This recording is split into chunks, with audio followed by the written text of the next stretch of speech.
Shalom semuanya, selamat pagi. Sebelum kita mendengarkan renungan pada pagi hari ini, alangkah baiknya kita berdoa terlebih dahulu. Teman-teman, mari kita berdoa.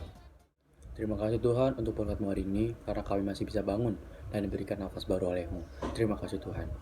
Terima kasih Tuhan, sebentar kami akan mendengarkan renungan pada pagi hari ini. Semoga renungan yang saya sampaikan bisa menjadi berkat bagi kita semua. Di dalam nama-Mu, kami sudah berdoa dan mengucap syukur. Amin.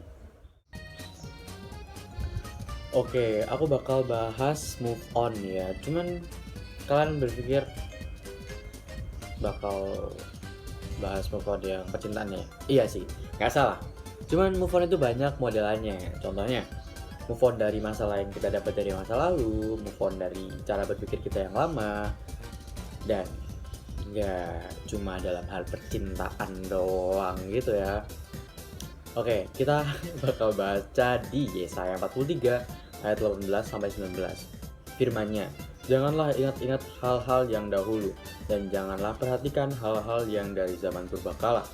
Lihat, aku hendak membuat sesuatu yang baru, yang sekarang sudah tumbuh. Belumkah kamu mengetahuinya? Ya, aku hendak membuat jalan di padang gurun, dan sungai-sungai di padang belantara."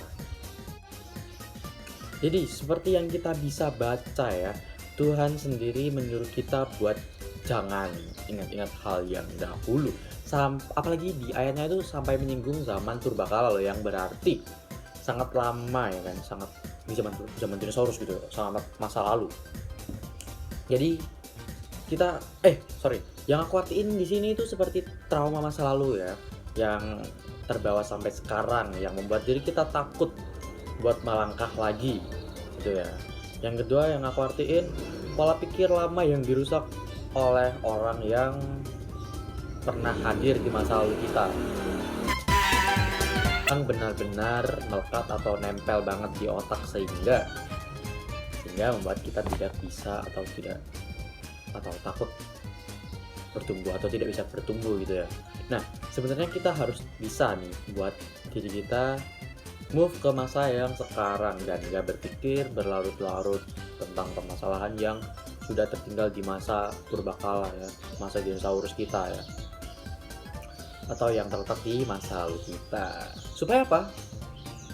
Ya, supaya kita bisa memikirkan apa yang dimaksud Tuhan, dan kita bisa mencoba untuk mengetahui perspektifnya Tuhan atau sudut pandangnya Tuhan. Karena seperti yang kita bisa baca, Tuhan tuh udah mau bikinin kita jalan di gurun dan sungai di padang.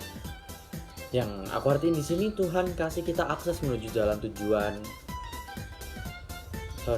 tujuan yang sudah dibuat Tuhan buat kita.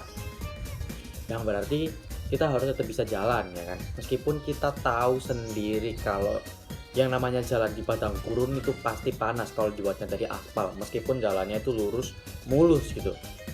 Jadi setelah kita sadar kalau ada banyak hal yang menghambat diri kita atau apapun itu, kita harus bisa cepat-cepat sadar dan move on dari banyaknya hal atau permasalahan di dunia. Entah itu dari masa lalu kalian atau ya sejarah percintaan kalian ya, yang membekas dengan adanya hal-hal atau perilaku toksik dari pasangan kalian yang membuat kalian pribadi ada trauma gitu, bakal mendapati hal yang sama jika menjalin hubungan dengan orang yang ada di masa yang sekarang. Yang pasti itu semua membuat setiap dari kita ya, kita tidak akan merasakan damai jika dia terhantui dengan perasaan trauma, dengan rasa-rasa seperti itu ya, dengan overthinking gak jelas gitu ya. Kita bakal tidak merasakan damai, pikiran kita juga bakal kemana-mana, yang terkadang membuat banyak orang jadi tidak memiliki jam tidur yang baik, pola makan yang baik, hingga semangat hidup yang juga menurun, yang membuat banyak dari pribadi manusia di dunia mencari hal-hal duniawi yang bisa membuat diri mereka merasa damai gitu, tapi secara instan, seperti rokok, alkohol, obat-obatan, sampai narkoba yang kita sendiri tahu ya kalau efek dari itu semua hanya sebentar gitu. Jadi karena inilah kita semua harus tahu jika di Yohanes 14 ayat 27 tertulis, "Damai sejahtera aku tinggalkan bagimu, damai sejahtera aku berikan kepadamu. Dan apa yang kuberikan tidak seperti yang diberikan oleh dunia kepadamu. Janganlah gelisah dan gentar hatimu." Oke. Dari sinilah kita tahu damai yang diberi Tuhan itu tidak akan sama dengan damai yang diberikan oleh hal-hal duniawi tadi.